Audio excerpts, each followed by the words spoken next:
Welcome back to my channel Wisdom Academy. आज इस video में हम फिर से एक बार और करने वाले हैं DSSB PRT का एग्ज़ाम का पार्ट 2, सो दैट जिससे आपको आइडिया मिल जाए कि इस पार्ट बी में किस तरीके के क्वेश्चन आते हैं और आपको जो हम NIOS का चैप्टर वाइज चैप्टर कर रहे हैं उसको किस तरीके से पढ़ना है और हमारे लिए क्या इंपॉर्टेंट है क्या नहीं। ठीक है, तो ज़्यादा टाइम वेस्ट नहीं करते और स्टार्ट करते हैं। और हाँ, इस वीडियो के लास्ट में मैं आपको मेंशन कर दूंगी कि ये कौन सी शिफ्ट का पेपर है और किस दिन पेपर हुआ था, वो मैं आपको मेंशन कर दूंगी। ठीक है, क्योंकि बहुत सारे बच्चे मुझे बोल रहे थे कि आप हमको डेट और शिफ्ट भी बताओ। ठीक है, सो स्टार्ट करते हैं। फर्स्ट क्वेश्चन है, object permanence is a major characteristics of which stage of child development. देखो, पहली बात तो ये क्वेश्चन अगर आप इसके ऑप्शंस पढ़ोगे तो आप ऑप्शन से ही आपको बहुत क्लियर हो जाएगा। बाकी देखो, ऑब्जेक्ट परमानेंस क्या होता है, वस्तु स्थायित्व। इसमें क्या होता है, जो हमारे 0 से 2 ईयर के बच्चे होते हैं, तो अगर आप उनके सामने कोई वस्तु करते हो तो वो उसको पकड़ने की कोशिश करते हैं, उसके पीछे जाते हैं। अगर 1 साल तक का बच्चा है तो, और अगर आप उस वस्तु को उसके सामने से हटा लोगे तो बच्चे को कोई मतलब नहीं है कि वो वस्तु कहाँ गई, कहाँ है, कहाँ नहीं। मीन्स कि अभी 1 मिनट पहले जिससे वस्तु से बच्चा खेल रहा था और अगर 1 मिनट बाद आप उस वस्तु को हटा दो तो उसके सामने उसका कोई मतलब नहीं रह जाता। तो ऑब्जेक्ट परमानेंस, और ये 2 साल तक बच्चे में आते आते हो जाती है। जब बच्चा 1.5 साल का 2 साल का होने लगता है ना, तो आप जब वस्तु को उसके सामने से हटाओगे तो वो देखेगा वस्तु कहाँ गया। आप अपने पीछे कर लोगे तो वो पीछे जाएगा, हाथ बढ़ाएगा। तो ये तो ऑप्शन से आसान है। तो मिडिल चाइल्डहुड, अर्ली चाइल्डहुड में तो आता नहीं है, क्योंकि ये टॉय एज होती है, बच्चा इसमें खिलौनों से खेलने लगता है। इन्फेंसी वाली जो एज होती है, जब बच्चा नया नया पैदा होता है, मीन्स की 0 से 2 ईयर्स की एक वो इन्फेंसी होती है। और एडल्टहुड, तो इसका आंसर होगा सी। ठीक है, नेक्स्ट क्वेश्चन देखते हैं। यदि वातावरण का प्रभाव, यदि विद्यालय का वातावरण डैश है तो ये अधिगम प्रक्रिया पर प्रतिकूल प्रभाव डालता है। प्रतिकूल, अनुकूल का मतलब पॉजिटिव, प्रतिकूल का मतलब नेगेटिव। अगर बच्चे के ऊपर कोई नेगेटिव इफेक्ट पड़ेगा तो ही तो वो नेगेटिव होगा ना। तो देखो, सामंजस्यपूर्ण ये तो अच्छी बात है, अनुशासित भी सही है, सकारात्मक भी सही है। अनुपयुक्त, अगर बच्चे के लिए वो एनवायरनमेंट अनुपयुक्त नहीं है तो ये अधिगम प्रक्रिया पर प्रतिकूल प्रभाव डालेगा। ठीक है, locality and neighbourhood comes under which factor that affects learning. ये तो आपको बहुत अच्छे से ही पता होगा। वाइगोत्स्की की सोशल कल्चरल थ्योरी आपने कितने अच्छे से पढ़ी होगी। तो लोकेलिटी और जो नेबरहुड आता है वो हमारे सोशल का पार्ट है, सोशल एनवायरनमेंट में आता है ये, कि बच्चा पहले अपने परिवार से सीखता है, उसके बाद वो अपने वातावरण समाज में निकलता है, जिसमें स्कूल आते हैं, उसका आसपास का नेबरहुड आता है, लोकेलिटी आती है, उसके आसपास रहने वाले लोग आते हैं, उसके आसपास काम करने वाले लोग आते हैं, एक्सेट्रा। ठीक है, kid at this stage understand that if you break a candy into smaller pieces it will be the same amount as when the candy was whole. Identify the stage.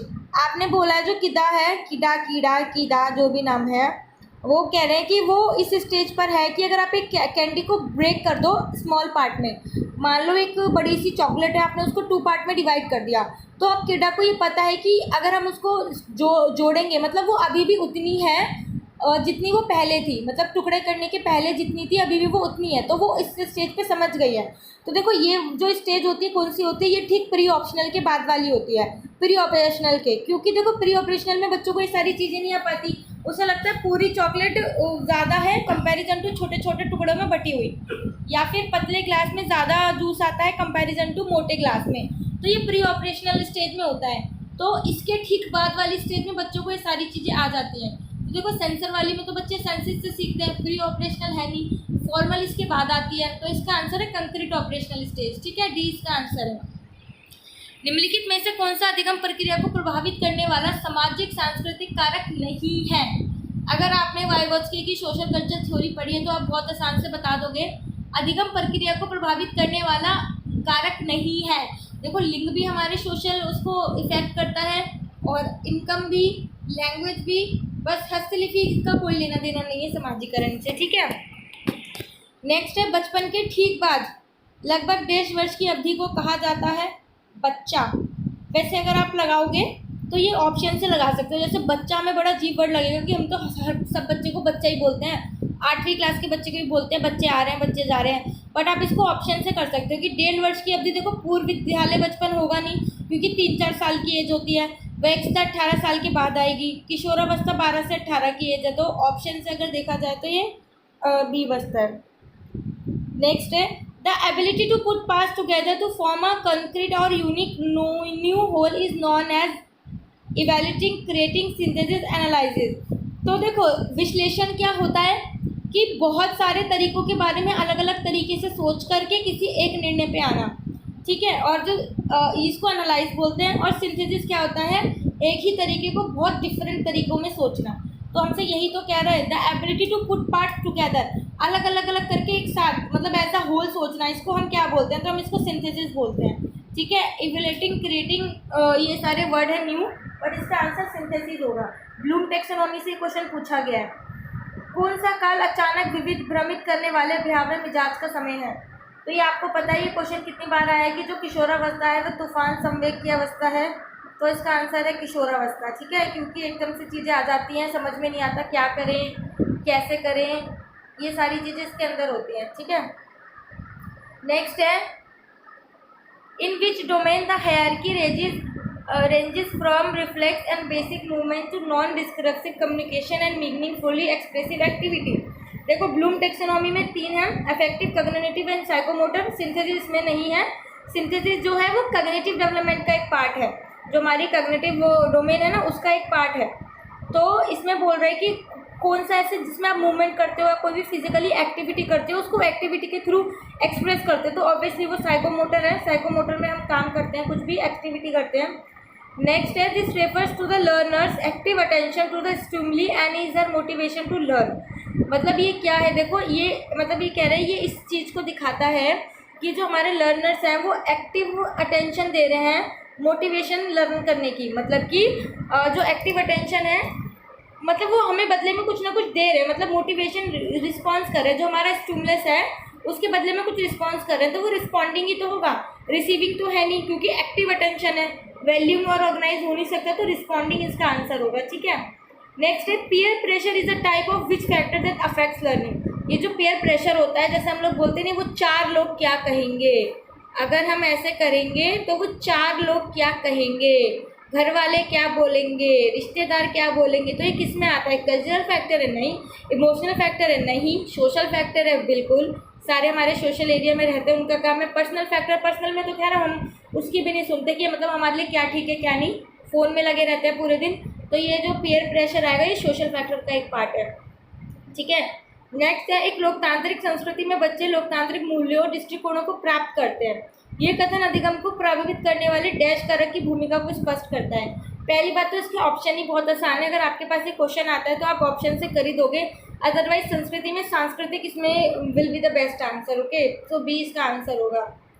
अब नेक्स्ट है, देखो, a child may have a schema about the type of animal, example dog. Suddenly the child went awestruck when he encounters a new, big and different breed of dog again. So in this case, the child is dashed the new information into his exciting schema about dog. So I hope आपने प्याजे की theory ठीक से पढ़ी होगी, जिसमें आपने schema, assimilating, accommodating और equilibrium और नॉन इक्विलिब्रियम, इन चीज़ों के बारे में आपको सबको पता होगा, ठीक है। तो वो कह रहे हैं कि एक बच्चा है, उसका अपने आप स्कीमा बना हुआ है जैसे डॉग के बारे में, पर वो जब कहीं बाहर जाता है तो देखता है एक बहुत बिग डॉग है, बहुत बड़ा डॉग है, अलग अलग ब्रीड का। तो उसने क्या करा, उसको नई इन्फॉर्मेशन मिली और उसने क्या करा, new information into his exciting schema, अपने बनी हुई स्कीमा में उसको घुसाया। तो इसको बोलेंगे एसिमिलेट करना, ठीक है। जब हमें कहीं कोई भी न्यू इन्फॉर्मेशन मिलती है हम उसको अकोमोडेट बोलते हैं, बट जब हम उस नई मिली हुई इन्फॉर्मेशन में संशोधन करते हैं, कुछ न्यू इन्फॉर्मेशन ऐड करते हैं, तो हम उसको एसिमिलेशन बोलते हैं। ये हिंदी में याद करने की जगह इंग्लिश में समझना ज़्यादा इजी है, क्योंकि हिंदी में ना वर्ड्स चेंज होते रहते हैं, लेकिन इंग्लिश में इतने ज़्यादा वर्ड्स चेंज नहीं होते, ठीक है। तो नेक्स्ट क्वेश्चन है, जीन पियाजे के अनुसार बालक किस अवस्था में चिन्हों भाषाओं के प्रयोग का कौशल प्राप्त करता है। तो देखो मैंने आपको एक चीज़ बताई थी, ये जो बच्चे की एज होती है ना 2 से 7 साल की एज, इसमें बच्चा अपनी ज़िंदगी में सबसे ज़्यादा सीखता है। मतलब जितना वो पूरी ज़िंदगी में नहीं सीखता ना, उसमें इस उम्र में उसका डेवलपमेंट सबसे ज़्यादा होता है। तो इस वाली उम्र में उसको ट्रांसबिलिटी नहीं आती, रिवर्सिबिलिटी नहीं आती, बट इसके तुरंत बाद वाली एज में ये सारी चीज़ें बच्चे को आ जाती हैं। तो सबसे ज़्यादा इंपॉर्टेंट जो कह सकते हैं ना डेवलपमेंट के अकॉर्डिंग, यही वाली एज होती है। पूर्व संक्रियात्मक अवस्था मीन्स की pre concrete operational stage. First है सेंसरी मोटर स्टेज, उसमें तो बच्चा अपने सेंसेस से सीखता है। सेकंड में पूर्व संक्रियात्मक अवस्था, जिसमें बच्चा बहुत सारी चीज़ें सीखता है। इस उम्र के एंड तक, मतलब इस स्टेज के एंड तक बच्चा काफ़ी सारी चीज़ें करने लगता है जो स्टार्टिंग में नहीं कर पाता, मतलब कि उसका जो डेवलपमेंट है वो 200% हो जाता है कंपैरिजन टू पहले। कि इस उम्र में बच्चा चिन्हों भाषाओं के प्रयोग करने का कौशल सीख लेता है, बच्चा बोलना सीख लेता है, बच्चा स्कूल से घर अकेले आने लगता है, घर से स्कूल चला जाता है, कहीं पे कुछ सामान मंगाओ वो ले जाने लगता है और उसको समझ में आ जाता है कि दुकान वाले को कितने पैसे देने हैं, कितने वापस लेने हैं। अगर हम बच्चे को समझा के भेज देंगे तो ये बच्चा करने लगता है इस उम्र में, ठीक है। तो इसका आंसर होगा बी। नेक्स्ट है संज्ञानात्मक विकास के जीन पियाजे वाले सिद्धांत में कितने चरण हैं। तो हमको पता है संज्ञानात्मक विकास के जीन पियाजे ने 4 स्टेजेस दिए हैं, sensory motor stage, pre concrete stage, concrete stage और फॉर्मल कंक्रीट स्टेज या फॉर्मल इंस्ट्रक्शन या स्टेज, फॉर्मल स्टेज जो भी है, तो 4, ठीक है। नेक्स्ट है the psychomotor domain includes physical movements, coordination and use of the dash skills. Psychomotor की बात हो रही है तो ऑब्वियसली काम, हाथ पैर चलाने की बात होगी, जिसमें बच्चे का सबसे ज़्यादा फिजिकल मूवमेंट होता है, बच्चा हाथ पैर चलाता है या कुछ भी हाथ से रिलेटेड काम करता है, तो वो हमारी मोटर साइकोमोटर स्किल होता है। बाकी सब्जेक्ट मैथमेटिक्स नॉलेज का इससे कोई लेना देना है नहीं है, हम ऑप्शन से भी कर सकते हैं। नेक्स्ट है संज्ञानात्मक डोमेन में डैश और डैश कौशल का विकास शामिल है। तो संज्ञानात्मक डोमेन में देखो हम क्या करते हैं, बच्चों को सबसे ज़्यादा ज्ञान पे बात होती है कि मतलब हम कैसे देखते हैं कि बच्चा कैसे सीखता है। पहले हम कोई बच्चे को बात बताते हैं तो बच्चा वो ज्ञान लेता है, फिर उसको समझता है, फिर उसको अप्लाई करता है, फिर उसका एनालाइज करता है, फिर सिंथेसिस करता है और फिर क्रिएट या इवैल्यूएशन करता है। इस तरीके से ये डोमेन इसमें शामिल है, इस तरह से विकास होता है। तो जब इसको हिंदी में पढ़ोगे ना, इन डोमेन को अलग अलग तोड़ के पढ़ोगे संज्ञानात्मक डोमेन में, तो उसका बुद्धिजीवी भी एक वर्ड होगा। तो इसका आंसर होगा कि संज्ञानात्मक डोमेन में ज्ञान और बुद्धिजीवी कौशल का विकास शामिल है, ठीक है। नेक्स्ट है whose socio-cultural theory of learning explain that learning occurs during social interaction between individual. तो ये वाइगोत्स्की की सोशियो-कल्चरल थ्योरी आप सबको पता ही होगी, जिसमें लैंग्वेज, थॉट्स और स्पीच के बारे में इसने बात करी है वाइगोत्स्की ने। तो इसका आंसर होगा वाइगोत्स्की। नेक्स्ट है the affective domain includes the manner in which we deal the things. ऐसी कौन सी चीज़ है जिसमें हम बच्चों के अफेक्टिव डोमेन के साथ डील करते हैं। तो ये इसका आंसर होगा इमोशनली। देखो हम ना स्कूल में ना कभी भी बच्चों के इफेक्टिव डोमेन पर ना सबसे कम ध्यान देते हैं। मतलब कि मान लो हम कभी रीज़न जानने की कोशिश नहीं करते कि बच्चा क्लास में दुखी है तो दुखी क्यों है, या बच्चा क्लास में अपसेंट है तो बच्चा क्यों नहीं आ रहा, या बच्चा रोज़ लेट आ रहा है तो बच्चे के लेट आने के रीज़न क्या है। मतलब हम सबसे कम ध्यान देते हैं बच्चे के अफेक्टिव डोमेन पे। साइकोमोटर और कॉग्निटिव डोमेन पे तो लगातार ध्यान देते हैं कि बच्चों को पढ़ाओ पूरे दिन पढ़ाओ और साथ में कुछ खिला दो, बट अफेक्टिव डोमेन पर ध्यान नहीं दे पाते। बट ये डोमेन उतना ही ज़रूरी है जितना बाकी दोनों। हमें बच्चों के इमोशनली डेवलपमेंट पर भी ध्यान देना चाहिए कि बच्चों को ज़्यादा गुस्सा आ रहा है तो बच्चे अपने इमोशन कंट्रोल कर पाएँ, या ज़्यादा किसी से अटैच हो उस कंडीशन में क्या करें, ये सारी चीज़ें जिन पे हम बात करते हैं। गर्भाधान के दिन से बच्चे के जन्म तक की अवधि पहचान करें। मतलब इसका मतलब है कि जब बच्चा हमारे पेट में आता है, बच्चा से पैदा होने तक के को क्या बोलते हैं, तो उस टाइम पीरियड को प्रसव पूर्व अवधि बोलते हैं। बाकी आप ऑप्शन से भी कर सकते थे, शैशव, किशोरावस्था, बचपन, ये बच्चे के पैदा होने के बाद की स्थिति है, ठीक है। नेक्स्ट है पाठ्यचर्या की निम्नलिखित परिभाषा किसने दी। तो ये आप पाठ्यचर्या का पढ़ोगे, बहुत इंपॉर्टेंट पूरी यूनिट है पाठ्यक्रम के ऊपर, पाठ्यचर्या के ऊपर बेसिकली। तो डेफिनेशन है पाठ्यचर्या शब्द की कल्पना मानव जाति के संपूर्ण ज्ञान और अनुभव के एक प्रतीक के रूप में की जानी चाहिए। तो ये फ्रोबेल ने दी है, ठीक है। नेक्स्ट है निम्नलिखित में से कौन विविधता के महत्व के अंतर्गत नहीं आता है। विविधता मतलब अलग अलग, कहीं पे पहाड़ है, कहीं पे रेगिस्तान है, कहीं पे पानी नहीं है, ये सारी चीज़ें विविधता। कहीं पे लैंग्वेज अलग है, कहीं का पहनावा अलग है, तो इसके महत्व के अंतर्गत नहीं आता है। तो पहला ये लोगों के बीच संवेगात्मक असमंजस्य उत्पन्न करता है। नहीं, असमंजस्य तो उत्पन्न नहीं करता, बल्कि ये तो हमारे लिए हेल्पिंग का काम करता है, हेल्पफुल रहता है ये हमारे लिए, ठीक है। नेक्स्ट ये लोगों को अपने अनुभव साझा करने में मदद करता है। हाँ, ये एकता की भावना को बढ़ाता है। हाँ, ये लोगों को सहानुभूति देने में सहायता करता है। हाँ, तो मतलब इसका आंसर नेगेटिव में देना होगा क्योंकि नहीं पूछा है, तो इसका आंसर होगा ए, ठीक है। नेक्स्ट है विच amongst the following is not a cause of linguistic differences in a country. हमारी कंट्री में लिंग्विस्टिक डिफरेंस होने का क्या कारण नहीं है। लिंग्विस्टिक मतलब भाषा, जैसे कि आप जाओगे कितनी सारी भाषाएं हैं, राजस्थानी, बोडो, डोगरी, नेपाली, संथाली, हिंदी, उर्दू, अरबी, फारसी। तो इसमें क्या इसका रीज़न नहीं है। पहला है geographical causes, moral causes, political causes और इकोनॉमिक कॉजेज़। तो ये सारे ही हो सकता है एक्सेप्ट मोरल कॉजेज़, है ना, मोरल कॉजेज़ नहीं होगा। नेक्स्ट है सामाजिक सांस्कृतिक कारक डैश तरीकों से बच्चे के अधिगम को प्रभावित कर सकते हैं। तो किस तरीके से करते हैं, दोनों तरीके से, नकारात्मक और सकारात्मक दोनों ही। देखो किस तरीके से प्रभावित करेंगे।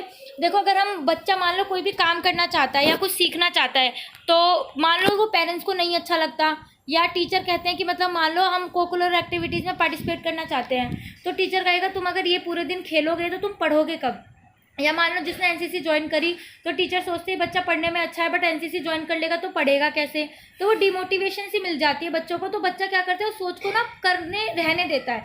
मतलब मान लो कोई बच्चा किसी चीज़ को करना चाहता है बट उसके पेरेंट्स मना कर दें या टीचर मना कर दे, तो बच्चा खुद से वो चीज़ रहने देता है, तो उसके लर्निंग को इफेक्ट करेगी ना वो चीज़ कहीं ना कहीं। बट यहीं पर अगर उसको पॉजिटिव रिस्पॉन्स मिले, अच्छा तू क्रिकेट खेलना है तेरे को, या तेरे को जो करना है तू कर, हम तेरे साथ हैं, तो बच्चा अपना 100% देने की कोशिश करेगा, पढ़ाई में भी कोकलर एक्टिविटीज़ में भी। ये बस एक एग्जांपल है, बाकी बच्चे को जो करना है बच्चा कर सकता है, बच्चा करने के लिए फ्री है, बच्चा जो करना चाहे वो कर सकता है। तो हमारे पेरेंट्स को सपोर्ट देना चाहिए बच्चों को, ना कि रोकना चाहिए। तो इस तरीके से जो सामाजिक सांस्कृतिक कारक होते हैं ना, पॉजिटिव और नेगेटिव दोनों ही तरीके से बच्चे को अफेक्ट करते हैं। नेक्स्ट है the traditional curriculum was centered around whom and who predominates in it. मतलब ये कह रहे हैं कि जो पहले पढ़ाई होती थी ना वो किसको ध्यान में रख करके होती थी और क्या था उसका प्रेडोमिनेट्स कौन था। तो पहले जो पढ़ाई होती थी ना सब्जेक्ट सेंटर होती थी। सब्जेक्ट सेंटर मतलब एक किताब में जितना भी ज्ञान है वो सब बच्चे के अंदर भर दो, सब कुछ बच्चे को पढ़ा दो।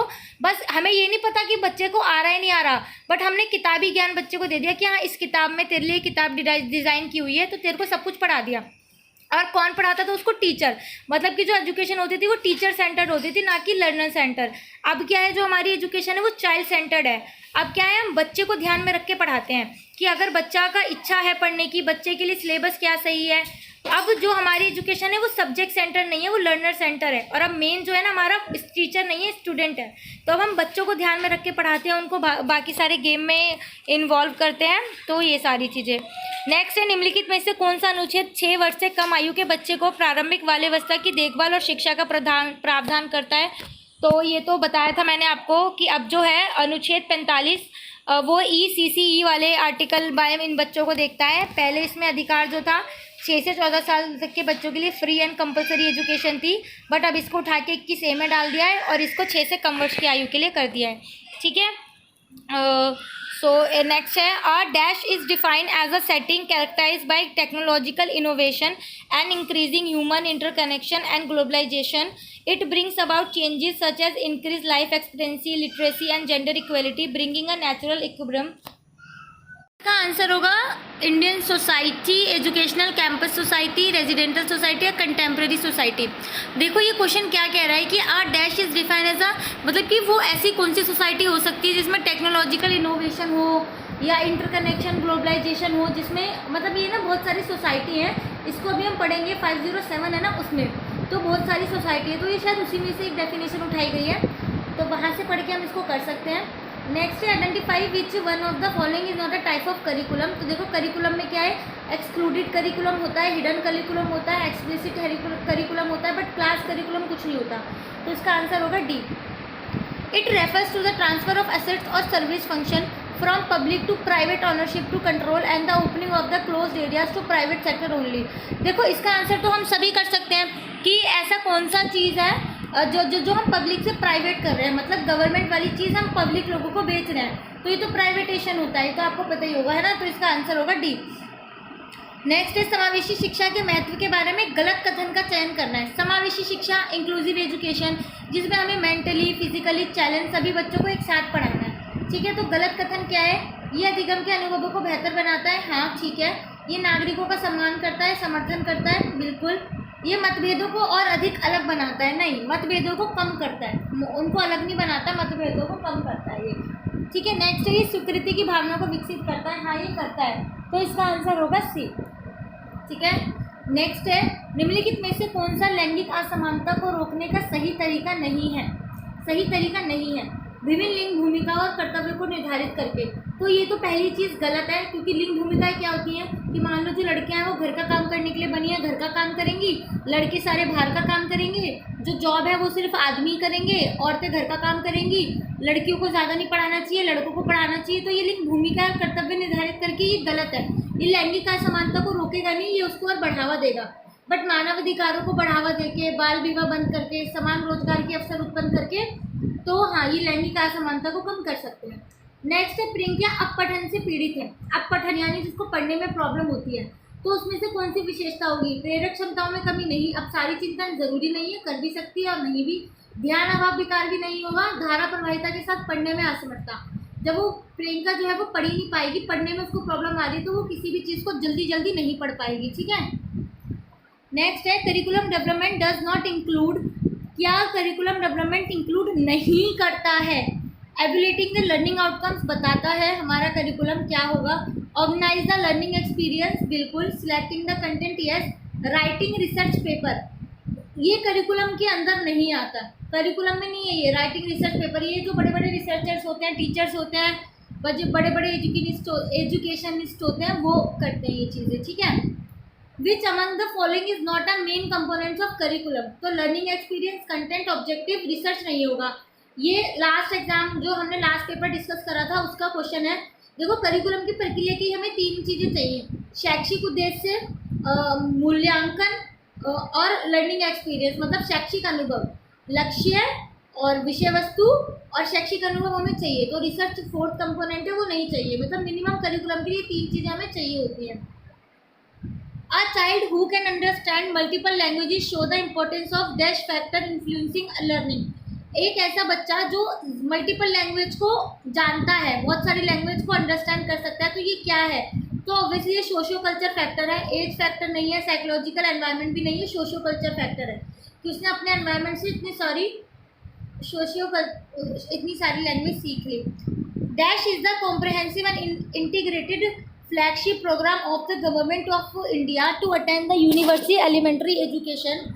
आपको वो बताना है कि एलिमेंट्री एजुकेशन को फैलाने के लिए सबसे बड़ा जो है वो क्या था। तो देखो, जब हमने इस पर कितना डिटेल में पढ़ा भी है, सर्व शिक्षा अभियान के बारे में, है ना, सर्व शिक्षा अभियान के बारे में हमने पढ़ा है कि ये क्या है, इसको नेशनल लेवल पे चलाया गया था, नेशनल लेवल पे इसको चलाया गया था और पूरे इंडिया में इसको फैलाया था। ये रहा, तो ये सर्व शिक्षा अभियान है जो यूनिवर्सल एलिमेंट्री एजुकेशन को फैलाने के लिए सबसे पहले काम में आया था हमारे। ये हमने स्टार्ट करा था जब हम इसकी डिटेल में हमने NIOS के 501 में ये, जिसमें हमने डिटेल से इसके बारे में पढ़ा है। नेक्स्ट है, एक डैश समूह के भीतर सामाजिक स्तरीय कक्षाओं में व्यवस्थित होने की स्थिति है। तो ये बहुत इंपॉर्टेंट बुक है, 507 ही उसमें से ये सारे क्वेश्चन। तो क्या है? सामाजिक संतुलन, सामाजिक वर्गीकरण, सामाजिक संबंधता या सामाजिक स्तरीकरण।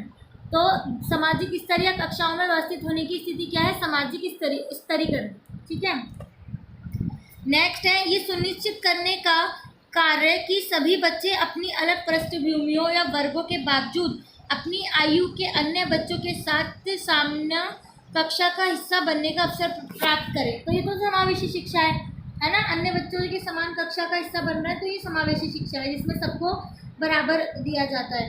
अब नेक्स्ट ये PIED का पूर्ण प्रपत्र है, इसका मतलब फुल फॉर्म बतानी है PIED की, सही साइड में लिख भी लेना। Project integrated education for the disabled, project integrated education for the disabled, जो डिसेबल बच्चे हैं उनके लिए। ठीक है, नेक्स्ट है, the term curriculum has been derived from a Latin word कोरे विच मीन्स रेस कोर्स, है ना। करिकुलम का मतलब क्या होता है? Race course. नेक्स्ट है, a child brought up in a Bihari family where all the members of the house communicate which each other in Bihari, so the child will automatically grow up learning the same language. Identify the language learned by children within his family environment will be his her first language. तो देखो, एक school में एक घर में बच्चा, सारे बच्चे बिहारी सीखते हैं, मतलब उसके घर में सारे लोग बिहारी बोल रहे हैं, तो वो अपने आप ही बिहारी बोलना सीख जाएगा। तो यहाँ पे पूछ रहे हैं वो जो उसकी बिहारी होगी वो कौन सी लैंग्वेज होगी?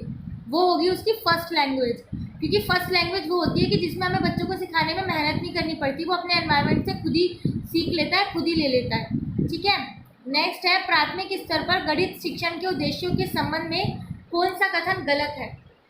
ठीक है, हमें गलत कथन बताना है कि इसमें से कौन सा कथन गलत है। तो पहला ऑप्शन है, बच्चों को गणित का आनंद लेना सीखना चाहिए, सही बात है। गणित के बच्चों के वास्तविक जीवन के अनुभव का हिस्सा बनाना, सही है। बच्चों में गणित के प्रति घृणा की भावना पैदा करना, ये तो गलत बात है ना। अगर बच्चों के अंदर ही घृणा हो जाएगी तो वो सीखेंगे क्या? बच्चों में तार्किक सोच विकसित करना, तो ये तो सही है। ठीक है, एक बच्चे में भाषा की देरी के परिणाम स्वरूप नहीं हो सकती है, एक बच्चे में भाषा की देरी देश के परिणाम स्वरूप नहीं हो सकती है। देखो बच्चे में स्वलीनता होगी, ये एक आपको पता है ऑटिज्म, एक हमारा लर्निंग डिसेबिलिटी कह लो या मेंटली डिसेबिलिटी जो बच्चे में होती है, तो इसकी वजह से भाषा में देरी हो सकती है। बच्चे को सुनाई नहीं देता तो भी हो सकती है। मानसिक मंदता है, बच्चा स्लो लर्नर है या मेंटली चैलेंज है तो भी उसको भाषा में देरी हो सकती है सीखने में। लेकिन अगर वो कोई वंशानुगत रोग से संबंधित है तो ज़रूरी नहीं है ना भाषा से देरी हो, क्योंकि वो तो वंशानुगत है जो चलता ही आ रहा है पीढ़ी दर पीढ़ी। नेक्स्ट है वह कथन का चयन करें जो शिक्षा में आईसीटी का सबसे अच्छा वर्णन करता हो। तो आईसीटी एक महंगी तकनीक है, हाँ है, वैसे तो है। आईसीटी शिक्षण अधिगम को अधिक प्रभावी बनाता है, हाँ बनाता है। आईसीटी युवा शिक्षार्थियों को सुस्त बनाता है, नहीं ऐसा कुछ नहीं है। आईसीटी कक्षा के वातावरण में विविधता पैदा करने के लिए एक दायित्व के रूप में कार्य करता है। तो सबसे अच्छा वर्णन तो यही है कि भाई शिक्षण अधिगम को बढ़िया बना लेता है, हम इसको ज़्यादा अच्छे से सीख सकते हैं, ज़्यादा अच्छे से पढ़ाई समझ में आती है अगर हम आईसीटी का यूज़ करें, ठीक है, क्योंकि काफ़ी सारी चीज़ें हमको इससे थ्रू सीखने को मिलती हैं, ठीक है। नेक्स्ट क्वेश्चन है अंग्रेजी भाषा सीखने और सिखाने के सामान्य उद्देश्य को सही क्रम की पहचान करें। ये तो मैंने अपनी पहले की वीडियोज़ में ही बोला था कि LSRW है। LSRW क्या होता है, पहले बच्चों को लिसनिंग आती है, फिर स्पीकिंग, पहले बच्चा सुनता है फिर स्पीक करता है, फिर रीडिंग और राइटिंग। तो राइटिंग सबसे टफ टास्क है किसी भी बच्चे को सिखाने का, जो सबसे एंड में बच्चा सीखता है, ठीक है। लेकिन हम स्कूल में क्या करते हैं कि बच्चों को पढ़ना सिखाने से पहले रीड मतलब लिखना सिखा देते हैं, ABCD बनाओ, ये बनाओ, लिखने के लिए दे देते हैं, लेकिन उसको पढ़ना नहीं सिखाते। And next question is ICT stand for dash and a byte consider dash bits. ICT की फुल फॉर्म पूछिए तो वो होती है इन्फॉर्मेशन एंड कम्युनिकेशन टेक्नोलॉजी, और एक बाइट के अंदर 8 बिट्स होती हैं। तो फर्स्ट इसका सही आंसर होगा। नेक्स्ट है 2 से 3 वर्ष के बच्चों में भाषा सीखने के कौशल को बढ़ाने के लिए माता पिता को नहीं करना चाहिए। बच्चे से हाँ या ना में प्रश्न पूछें, अच्छी बात है, हाँ भाई बच्चे बताएंगे, उनसे बात करो, ये भी अच्छी बात है। बच्चों को सज़ा देना उनको प्रोत्साहित करना नहीं है, हतोत्साहित करना है। तो सी काम हमें नहीं करना चाहिए। बच्चों को नए शब्दों का प्रयोग करने के लिए प्रोत्साहित करें तो बहुत अच्छा है। अब इसमें आपको फुल फॉर्म बताना है। OBPTA मॉडल का पूर्ण प्रपत्र है, तो इसका होता है objective based planning teaching and assessment, ठीक है। Which one of the following is not the characteristics of first language. First language देखो, अभी हमने ऊपर वाला एग्जाम्पल लिया कि बिहारी लोग सीखते हैं तो बच्चे को अपने आप ही बिहारी आ जाती है, तो उस फर्स्ट लैंग्वेज का एग्जाम्पल क्या नहीं है। The main focus is on communication, yes communication के थ्रू ही हम चीज़ें सीखते हैं इसमें। सेकेंड है it is instinct and a natural process, या इस बच्चे को अपने आप ही आ जाता है। It can be taught in formal teaching situation only, formal teaching में ही इसको सिखा सकते हैं। फॉर्मल टीचिंग क्या मतलब होता है, मान लो आप स्कूल में या कहीं कोचिंग सेंटर में जा रहे हो और आपको इसको सिखाया जा रहा है, तो नहीं, ऐसा नहीं होता, ये अपने आप ही नेचुरल प्रोसेस है। It does not require grammar rules and instruction, yes इस लैंग्वेज के लिए हमको कोई ग्रामर रूल्स और इंस्ट्रक्शन की ज़रूरत नहीं होती। हम थोड़ी बच्चे को बोलना सिखाते हैं कि दूध जैसे सीता दूध पीती है और राहुल दूध पीता है, पीती है, पीता है, ये सारा जो बच्चा है वो अपने आप ही नेचुरली ले लेता है फर्स्ट लैंग्वेज में, ठीक है। बच्चा अपनी डैश भाषा मुख्य रूप से डैश और डैश से सीखता है, तो अपनी पहली भाषा मुख्यतः अपने माता पिता और देखभालकर्ता से सीखता है। जो उसके पास आसपास भाषा बोली जाएगी वो बच्चा खुद ही अपने आप वही भाषा सीख जाता है। विनोद एक प्राथमिक विद्यालय में पढ़ा रहा है और उसकी पाठ्य योजना के सबसे महत्वपूर्ण पहलू का चयन करें। सबसे अच्छी क्या चीज़ है उसकी पाठ्य योजना की। आगरात्मक पद्धति के माध्यम से अवधारणाओं के निर्माण की अनुमति देने के लिए बच्चों को अवसर प्रदान करना। पाठ्य पुस्तक के अनुक्रम का अनुसरण, फिर क्या फ़ायदा, अपना थोड़ी ना कोई नो नॉलेज लगा रहा है वो। बच्चों को अतिरिक्त गृह कार्य देना, तो ये भी ठीक नहीं है। आगों के संदर्भ के लिए लेखन गतिविधि और अतिरिक्त प्रश्न, तो ये भी ठीक नहीं है। तो फर्स्ट कह सकते हैं कि आगमनात्मक विधि से करेगा तो बच्चों को ज़्यादा जल्दी याद भी होगा, समझ भी आएगा, पढ़ने लेने भी उनके लिए सक्सेसफुल रहेगा। तो फर्स्ट इसका आंसर ठीक है। नेक्स्ट है निम्नलिखित में से कौन शिक्षा में आईसीटी के उपयोग के अंतर्गत नहीं आता है। आईसीटी का यूज़ नहीं है ये एक शिक्षक को रचनात्मक रूप से पढ़ाने में मदद करता है। हाँ अच्छा है, सही से पढ़ा पाते हैं टीचर इसकी हेल्प से। ये शिक्षक अधिगम को एक वर्णी बनाता है। एक वर्णी मतलब कि शिक्षक बोलता रहेगा और बच्चों का कोई रिस्पॉन्स नहीं रहेगा, तो ये चीज़ नहीं है। बच्चे तुरंत के तुरंत क्वेश्चन पुट कर सकते हैं, पूछ सकते हैं। ये संसाधनों के बंटवारे में तेजी लाता है या शिक्षार्थियों के दृष्टिकोण को कठोर परिश्रम से स्मार्ट कार्य में बदल देता है। हाँ ये बदल देता है, ठीक है। नेक्स्ट है one word stage is language acquisition is known as, जो हमारी वन वर्ड स्टेज होती है वो उसको होलोफेरेस्टिकल स्टेज बोलते हैं। अगर ये आपको पता होगी ना, आपने पढ़े होंगे तो आपको पता होगा टेलीग्राफिक स्टेज क्या होती है, जो 6 महीने में आती है, जो हमारी 1 वर्ड 2 वर्ड मतलब 1 सेंटेंस 2 सेंटेंस एज होती है ना, वो टेलीग्राफिक होती है। क्वीन में क्या होता है, जब बच्चा क्वीन करता है, बबलिंग करता है, मैं आया, तो बच्चे की क्वींग स्टेज होती है। मोनो स्टेज जब बहुत सारी बच्चों को चीज़ें आ जाती हैं वर्ड्स, और होलोफेरिक स्टेज में 1 वर्ड स्टेज होती है। जैसे कि अगर उसे दूध चाहिए तो दुद्धू, या मम चाहिए तो मम, ऐसे करता है ना, तो ये उसकी होलोफेरिक स्टेज है। नेक्स्ट है, निम्नलिखित में से कौन सा शिक्षा में आईसीटी उपयोग करने का उद्देश्य नहीं है? शिक्षा के माध्यम से ऑनलाइन पहुंचाना, बिल्कुल वेरी गुड। अभी कोरोना के टाइम पे हमने ऑनलाइन ही शिक्षण दिया है। शिक्षकों द्वारा किए जाने वाले शारीरिक श्रम के अपव्यय को समाप्त करना, यस, ज़्यादा शारीरिक श्रम नहीं करना पड़ता इसके हमें। दूर दराज के क्षेत्रों में शिक्षण की गुणवत्ता में सुधार करना, यस, वो बिल्कुल होता है। शिक्षा व्यवस्था में पारदर्शिता छिपाना, नहीं, इसका वो कोई मतलब नहीं है। एसएमसी वो सारे हैं, वो सब अपना काम करेंगे। अब देखो, अभी हम बबलिंग की बात कर रहे थे और आ गया bubbling stage of language acquisition in a babies in between, ये 6 to 8 मंथ की स्टेज होती है। इससे पहले बच्चा क्वींग करता है, क्वींग के बाद मतलब 2 to 4 मंथ बच्चा क्वींग करता है और 6 to 8 मंथ वो बबलिंग करता है, तो ये बबलिंग स्टेज होती है इसकी, ठीक है। साक्षी एक विद्यालय में पढ़ा रही है, निम्नलिखित गुण का चयन करें जो उसे एक पारंपरिक शिक्षक से अलग बनाता है। तो वह आईसीटी से परिचित है, तो ये तो अच्छी बात है, क्योंकि हमने वैसे जब ये आईसीटी वाले संसाधन देखे नहीं है तो हम इनका यूज़ ही क्या करेंगे, है ना। तो बट वो आईसीटी से परिचित है, तो वो अलग है थोड़े टीचर से।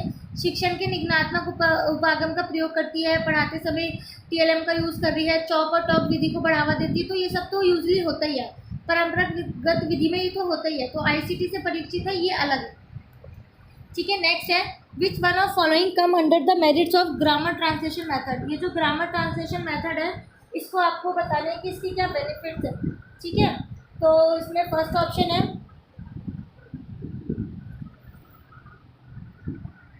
rendition of new words in this method provides comprehensible understanding to the learner। कि जो ग्रामर ट्रांसलेशन का मेथड क्या है कि ये बच्चों को रूल प्रोवाइड कराता है एक तरीके से और फिर उनको अंडरस्टैंड करने में मदद करता है। तो हाँ, ये चीज़ है। इट रिनक्लूशेस the confidence from learners. This method focus only reading and writing skills, emphasis on mother tongue and hence the target language remains ignore. Yes, इसमें बिल्कुल इग्नोर होता है, जबकि डी जो है ना, ये करेक्ट मेथड होना चाहिए पढ़ाने का किसी को भी। तो इसका फर्स्ट आंसर सही होगा। ICT promotes dash and dash skills, तो high order thinking skills and reasoning skill को बढ़ावा देता है आईसीटी, ना कि कुकिंग और gardening, writing, speaking, debating, extempore, नहीं, ये सब चीज़ें नहीं होती, ठीक है। नेक्स्ट है, उद्देश्य आधारित शिक्षण और परीक्षण के उपयोग में शामिल नहीं है। सुनिश्चित आकलन वैधता, स्पष्ट अपेक्षित छात्र परिणाम, स्पष्ट पाठ्यचर्या परिभाषा, पाठ्यक्रम को लेकर अस्पष्टता, तो डी इसका आंसर है। नेक्स्ट है, identify the best strategy to explain the 1/4 is less than 1/3। मतलब 1/4 1/3 से कम है, इसके लिए आप सबसे ज़्यादा यूज़ क्या करोगे?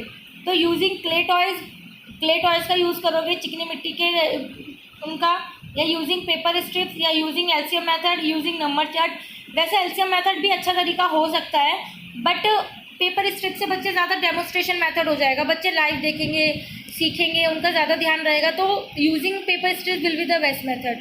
नेक्स्ट है, बागवानी में डैश पौधों के तनों के लिए समर्थन प्रदान करने के लिए किया जाता है, स्टेकिंग। आपको पता है अभी ये चीज़ें, बागवानी को बताओ कितने डिटेल से पढ़ना पड़ेगा। निषेचन यानी फर्टिलाइजेशन, या कलिंग, स्टेकिंग, डेड हेडिंग, तो इसका आंसर है सी, स्टेकिंग। और नेक्स्ट है, स्थानीय संसाधनों का उपयोग करके शिक्षक छात्रों को अपने स्वयं के ज्ञान का, ये देखो सीटेट का क्वेश्चन है, सीधे सीधे उठा के इसमें दे दिया, सीटेट में भी आ रखा है ये क्वेश्चन। स्थानीय संसाधनों का उपयोग करके शिक्षक छात्रों को अपने स्वयं के ज्ञान का निर्माण करने और कौशल और मूल्य को विकसित करने में मदद करते हैं, जो उन्हें सीधे अधिगम अनुभव प्रदान करते हैं, तो इसका डी आंसर होगा। नेक्स्ट है, नेहा ईडब्ल्यूएस में, मतलब ईवीएस में, ईवीएस में नेहा ईवीएस में फसल के प्रकारों के बारे में पढ़ाना चाहती है। तो निम्नलिखित में से कौन सी शिक्षण विधि थी, क्या होगी सबसे अच्छी? चलो देखते हैं। चॉक और टॉक विधि और प्रदर्शन विधि। देखो, विभिन्न प्रकार के फसल का प्रदर्शन तो हम कर नहीं पाएंगे।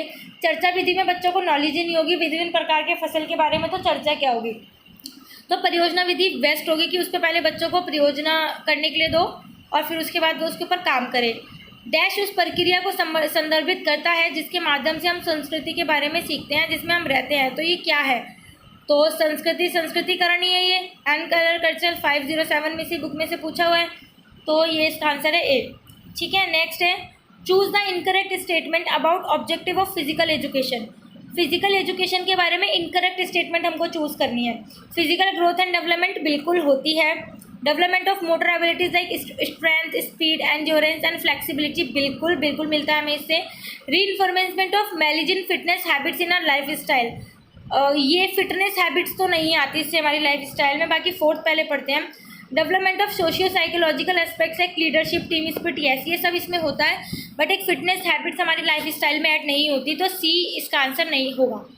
ठीक है, नेक्स्ट है सबसे उपयुक्त कथन का चयन करें जो बच्चे में अच्छे संज्ञानात्मक स्वास्थ्य को बढ़ावा देने के सर्वोत्तम तरीके का वर्णन करता हो। तो असंगति उत्पन्न करने की अनुमति देकर तो गलत बात है। स्वस्थ जीवन शैली का पालन करने में बच्चे को निरंतर परिश्रमी होने देना, हाँ अच्छी बात है। मेहनत करो, हार्ड वर्किंग बनो, बढ़िया बात है। स्थानीय गतिविधियों में भाग लेने के दौरान बच्चे को निष्क्रिय रहने देना, तो फिर हम भाई गतिविधि कराई क्यों रहे हैं? अगर बच्चे को वहाँ पे निष्क्रिय रहना है तो हम तो गतिविधि कराएंगे ही नहीं। बच्चों को उनके खेलने के लिए पर्याप्त समय न देना।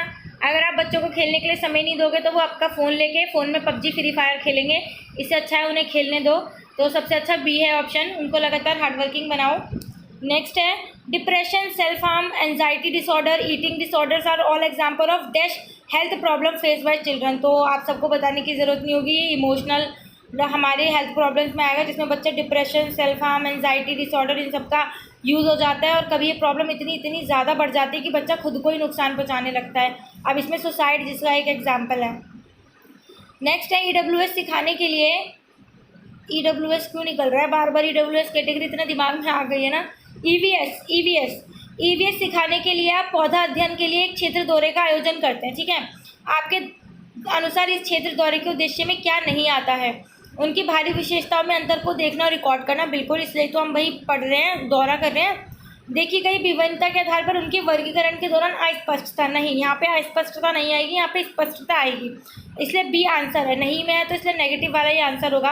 परिचित पौधों को उनके नाम से पहचान, अच्छी बात है। आकार, कद, पैटर्न और बनावट को याद रखना, ये भी अच्छी बात है। ठीक है, नेक्स्ट है दी गई गतिविधियों में सबसे अच्छी गतिविधि का चयन करें जिसमें बच्चा स्थानिक अवधारणाओं की अपनी समझ विकसित कर सकेगा। मानचित्रों पर शहरों का पता लगाना, स्थानिक अवधारणाएं स्पेशियल उनका बताना है, अपनी समझ अच्छी कर सकेगा। सूर्योदय के समय का अवलोकन करना, रंगोली बनाना, संख्या रेखा पर संख्याओं का प्रतिनिधित्व करना। मुझे तो वैसे ए लग रहा है इसमें, स्थानिक अवधारणाओं के लिए तो ए होना चाहिए, बट पता नहीं क्यों इसका आंसर रंगोली बनाना दे रखा है, तो फिर यही होगा रंगोली बनाना। ठीक है, नेक्स्ट है माता पिता और सामुदायिक संसाधन प्राथमिक बच्चों को EVS को निम्न द्वारा बेहतर ढंग से समझने में मदद कर सकते हैं। उन्हें एक शोध परियोजना देना, यहाँ पे हमने पेरेंट्स का रोल देखना है। उन्हें पर्यावरण से संबंधित वास्तविक जीवन की गतिविधियों में शामिल करना, उन्हें अंदर खेलने के लिए कहना और उन्हें अतिरिक्त गहराई देना। तो इसमें से बी सबसे अच्छा है, तो हम बी को चूज़ करेंगे। ठीक है, नेक्स्ट है which one of is not an example of problem face bye a social studies teacher. Social study के टीचर के द्वारा क्या प्रॉब्लम फेस नहीं की जाती है? Being professional with students and maintaining a healthy gap, yes अच्छी बात है। Making real life connection with the topics, ये तो बहुत अच्छी बात है। नॉट एन एग्जाम्पल बोला है, नॉट एन एग्जाम्पल, तो dealing with controversial topics, lack of resource available, तो ये सबसे डील करना उनको आना चाहिए, बट गैप नहीं बना के रखना चाहिए। मतलब प्रोफेशनल नहीं रहो, थोड़ा टीचर से थोड़ा सा बच्चों से घुलो, जॉयफुल बनो, फ्रेंडली नेचर के हो, तो बच्चे आपसे ज़्यादा कनेक्ट हो पाएंगे। ठीक है, Soma wants to teach about equity in her classroom, choose the most suitable method teaching for her. देखो यहाँ पे ना दो वर्ड है, एक होता है इक्वालिटी, एक होता है इक्विटी, है ना। एक होता है इक्वालिटी, एक होता है इक्विटी, समानता और समान। मतलब ये भी हम पढ़ेंगे, ये NIOS में से ही क्वेश्चन है। अगर हमको ये टॉपिक बच्चों को पढ़ाना है तो हमारे लिए बेस्ट मेथड क्या रहेगा? चॉक एंड टॉक मेथड या क्वेश्चन आंसर मेथड या साइनिंग फील्ड वर्क या प्रोजेक्ट मेथड? तो इसके लिए हमारा फील्ड वर्क वाला वर्ड ज़्यादा सही रहेगा। नेक्स्ट है सामाजिक विज्ञान के बारे में सबसे अनुकूल कथन का चयन करें। तो ये एक विश्लेषणात्मक और रचनात्मक मानसिकता को नींव को बढ़ावा देता है। बिल्कुल ये व्यक्ति परक है, नहीं ये समाज परक है, सामाजिक रूप से है ये चीज़। ये एक रूपता पर ध्यान केंद्रित नहीं करता है, इसका समाज के विविध सरोकारों से कोई संबंध नहीं है। दो तो नीचे नेगेटिव वाले ही है, तो पॉजिटिव में आंसर करना है तो ए ही होगा। ठीक है, EVS की पाठ्यपुस्तक चाइल्ड सेंटर्ड है ताकि बच्चे अन्वेषण करना से सीखें, ना कि रटना से। मतलब ऑब्वियसली ना नेगेटिव चीज़ आनी चाहिए सेकंड फिलअप में, तो चारों ऑप्शन में रटना ही है, जो नेगेटिव है तो नेगेटिव रहेगा, मतलब सी रहेगा। नेक्स्ट है शारीरिक शिक्षा समय के साथ एक डैश विषय के रूप में विकसित हुआ है और इसका दायरा डैश नहीं है। पहली बात तो शारीरिक शिक्षा किसी भी सब्जेक्ट का जो हम पढ़ रहे हैं ना, इतनी ज़्यादा इंपॉर्टेंट है ना उस सब्जेक्ट की, इतनी ज़्यादा क्या बताएं, किसी का भी जो दायरा है ना वो सीमित है ही नहीं, ठीक है, सीमित नहीं है। और ये क्या है, बहुअनुशासनात्मक है, बहुअनुशासनात्मक विषय के रूप में विकसित हुआ है और इसका दायरा सीमित नहीं है। नेक्स्ट है, dash is a teaching technique that focuses on the investigation of real world problem using mathematics as a tool to make sense of the situation and map out possible solution. ये ऐसा school teaching technique है जो हमारी investigation पे focus करता है। तो the CRA method, अच्छा ये उनमें से है। देखो हमारे ना बहुत सारे मॉडल हैं जो अभी हमें पढ़ने हैं, NIOS की बुक में ही है, बट बहुत बाद वाली बुक में है। उसमें CRA मॉडल है, 5E मॉडल है, मैथमेटिकल मॉडलिंग मेथड है, डेमोस्ट्रेशन मेथड है।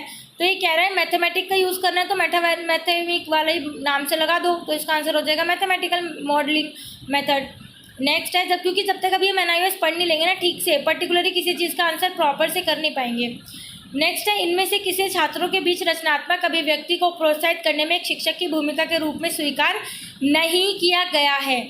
अब पहले ये उनके असामान्य विचारों के लिए उन पर चिल्लाना, यस ये गलत है, उन पर चिल्लाना नहीं है, उनके गलत विचारों को भी एक्सेप्ट करना है, बस उनको मोल्ड करके फिर सही से आंसर करना है कि भाई ये नहीं ऐसे होगा, थोड़ा सा तुमने गलत बोला या मैं हाँ तुमसे अग्री करती हूँ बट तुम इसको और अच्छे से ऐसे कर सकती हो। छात्रों को अन्वेषण करने देना, उनकी पसंद के अनुकूल, ये तो ठीक है। उन्हें अपने स्वयं के समूह बनाने के लिए स्वीकृति देना, इसमें तो बच्चे खुशी हो जाएंगे, भाई हाँ अपना अपना पसंद का ग्रुप चुन लो, बढ़िया है। नेक्स्ट है, dash aims to provide young people with accurate age appropriate and culturally relevant information, promote healthy attitude and develop skills to enable them to respond to real life situation effectively। तो ये कौन सा है, देखो young people की बात हो रही है यहाँ पे, एज अप्रोप्रिएट हो, कल्चरली रिलेवेंट इन्फॉर्मेशन दो, हेल्दी एटीट्यूड दो, डेवलप करो स्किल। तो ये juvenile education, adolescence education, adult education या यूथ एजुकेशन। तो ये एडोलसेंस आएगी क्योंकि ये एजुकेशन हम जब एडोलसेंस के टाइम पर देंगे ना तो ये यूथ और एडल्ट दोनों के काम पे आएगी, और जुवेनाइल की तरफ बच्चा जाएगा नहीं, जुवेनाइल बनने की तरफ बच्चा जाएगा नहीं, तो इसलिए अच्छा ही एजुकेशन जो है सारी वो एडोलसेंस के टाइम पर दिया जाए। नेक्स्ट है, निम्नलिखित कथनों में से शिक्षा और नाटक की आवश्यकता के बारे में एक का चयन करें। तो ये क्या है, एक का चयन करें। आवश्यकता, ये छात्रों को शिक्षण अधिगम का आनंद देने में सक्षम बनाता है, ठीक है।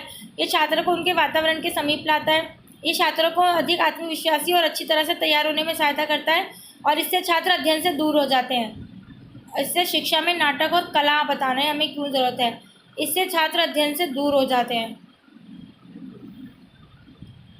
तो ठीक है, डी है इसका आंसर, इससे छात्र अध्ययन दूर हो जाते हैं।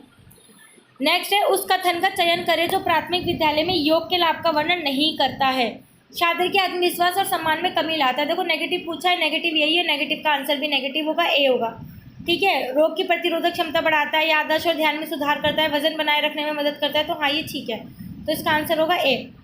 नेक्स्ट है, schools are in a unique position to help students attend the nationally recommended dash और more of moderate to vigorous physical activity daily. मतलब हाँ, ये आप फिजिकल एक्टिव शारीरिक शिक्षा की जब बुक पढ़ोगे ना NIOS की, तो उसमें सबकी ना ये लिमिट डिसाइड करी गई है। तो उसमें ये है कि बच्चों को कम से कम रोज़ 1 घंटा तो फिजिकल खेल खेलने के लिए दिया जाए स्कूल में। नेक्स्ट है, choose the incorrect statement in regard to work education. It stabilize problem solving critical thinking skills.